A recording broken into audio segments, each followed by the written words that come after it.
Good evening.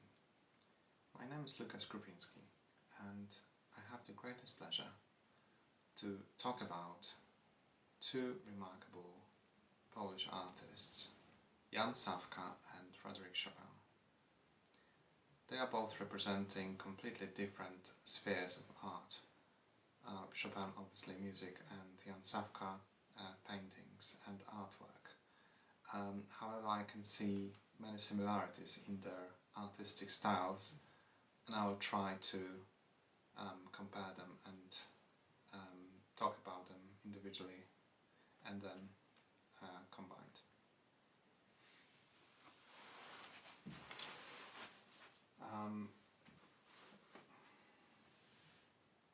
The piece that I chose to perform is Polonius Fantasy by Fryderyk Chopin. It is one of his latest works, composed in 1846, 3 years before his death. And I think that although the title is Polonius Fantasy, it actually is mainly a fantasy with the Polonaise hidden inside it.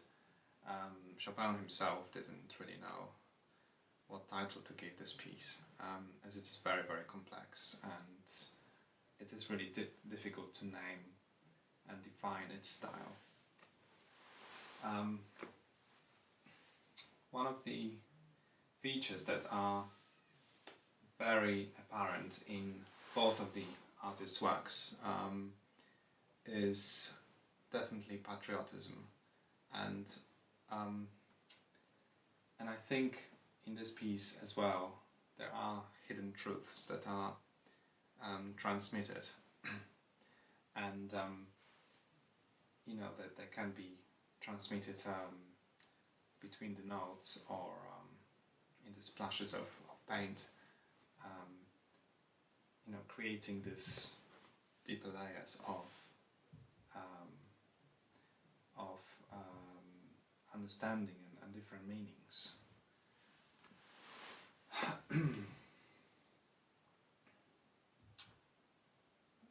Let me try to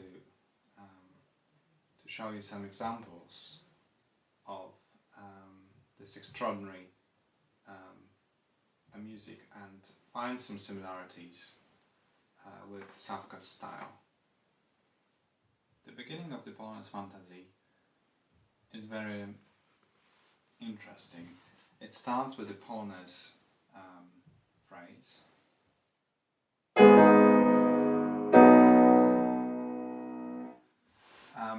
After which comes the kind of background layer of sound that is just filling the harmony. So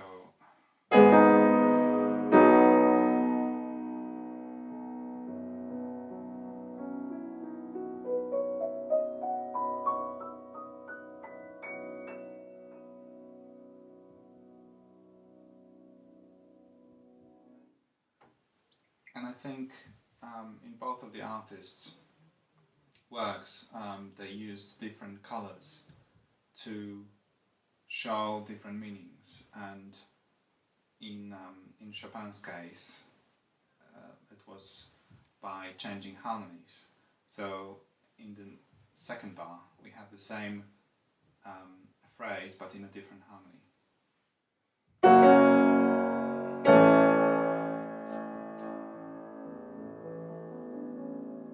And we have it two more times in minor keys, resolving in major, and a major one. So the same phrase could be repeated, but it has completely different meaning. And I think the same with Sawka's works. He used different colors for the very similar patterns that created a completely different meaning and a different layer, making, changing the light, for example. After the introduction we have the longer phrase that is accompanied by by the Polonius rhythm in the left hand. So we have the melody, and now comes the left hand.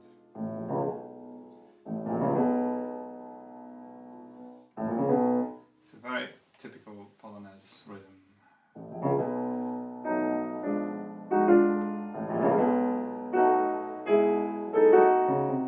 And so on. After the first longer phrase, we have a change. We have a different section, which is very typical Polish Polonus.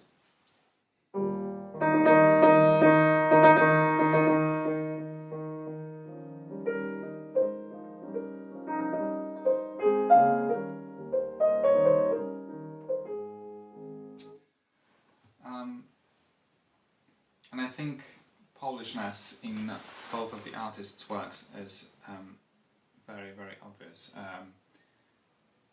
In Polonus Fantasy, this is mainly by showing different symbols of Polonus rhythm, like this rhythm. But there are many other symbols as well. In fact, Chopin's music is you can find some special harmonies that he uses throughout his life, and I think that is one of the main features that makes his music so special, because he found his own language, and that just proves that he was a very, very special composer, because many composers try to imitate him, but they never achieve this kind of truth that is apparent in his music.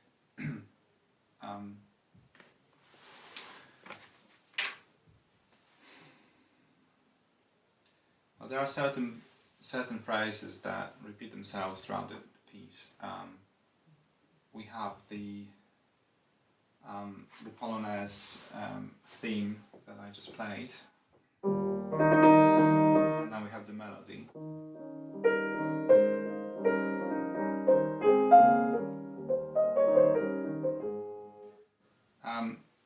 Moments later we have the same melody,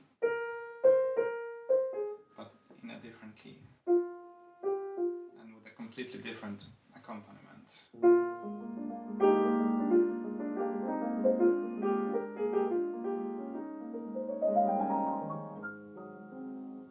So it's not a Polonaise anymore, it's much more a fantasy, and this incredible rainbow of spectrum of colours that is created, for example, with these scales.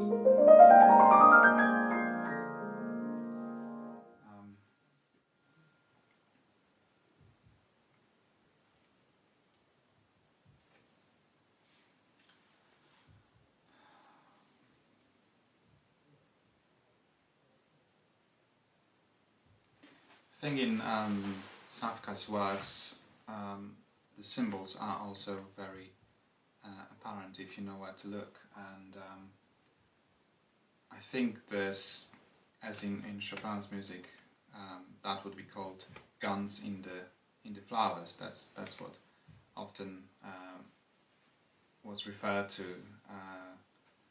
about his mazurkas, for example.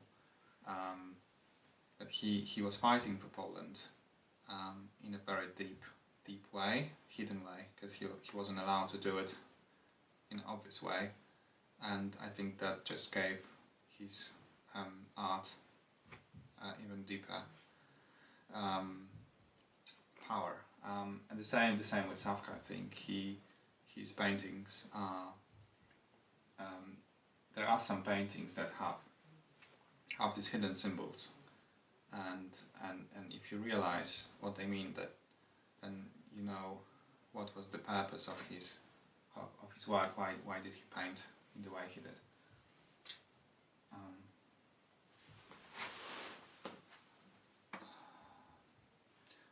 the theme that I mentioned, the Polonais, light, and then more dreamy one. It appears also in a much more dramatic way here.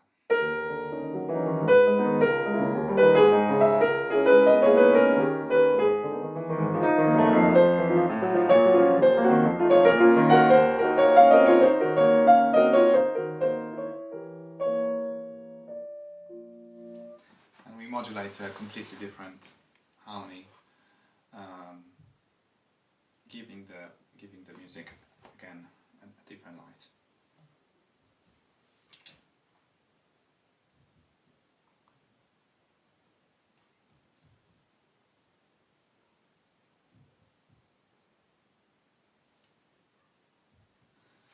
One of my favorite sections is Pocopilento, where the same theme is very hidden, and this theme, it appears, well, it's not so obvious at first, because I'll play it for you.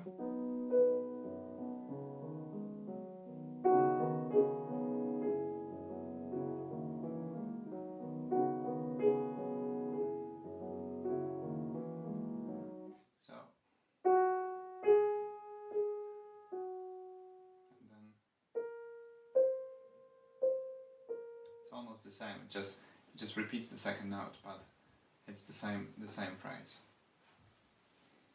And then after repeating it 2 times, it goes to minor. So.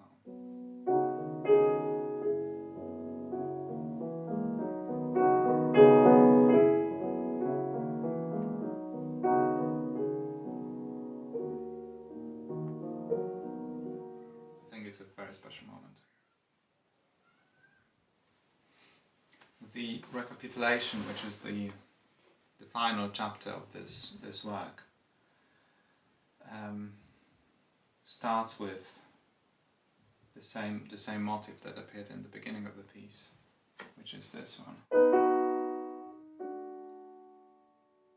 But for the first time, it is in pianissimo.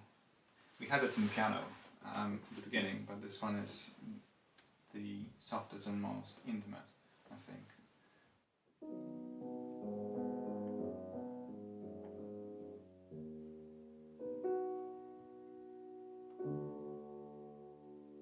Full of expectation and a feeling of uncertainty. And the second one starts very soft as well, but it has a crescendo.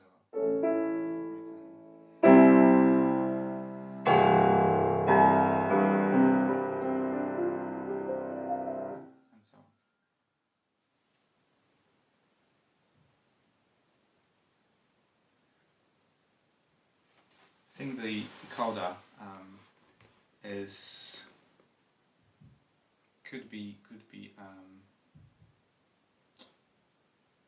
conceived as a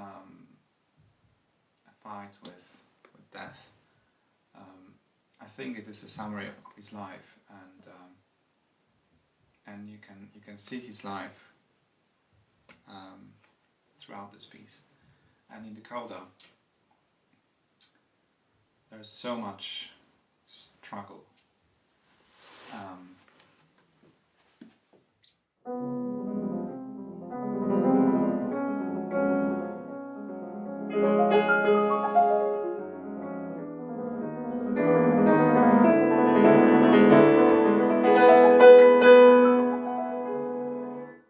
As you probably noticed, there's a Polonais hidden again in the left hand.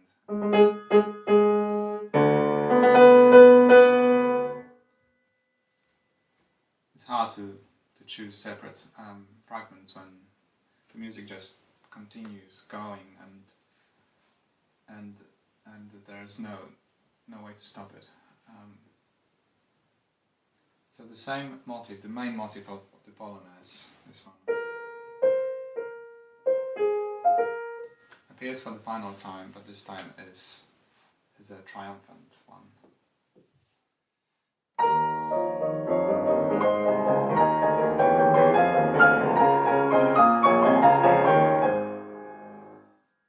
It appears 2 times, and then after the passage leading to B major, it is the culmination of the piece.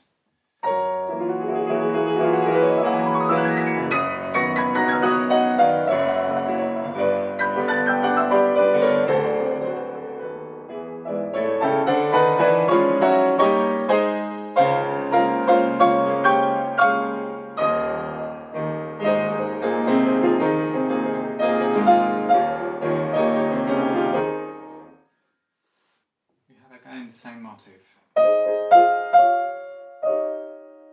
This time is a triumphant one, defining the victory over death.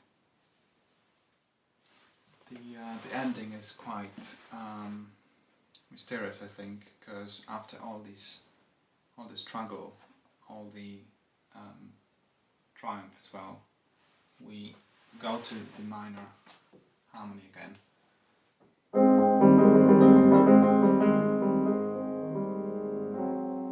have a dominant seventh. This is like a final struggle, final uncertainty.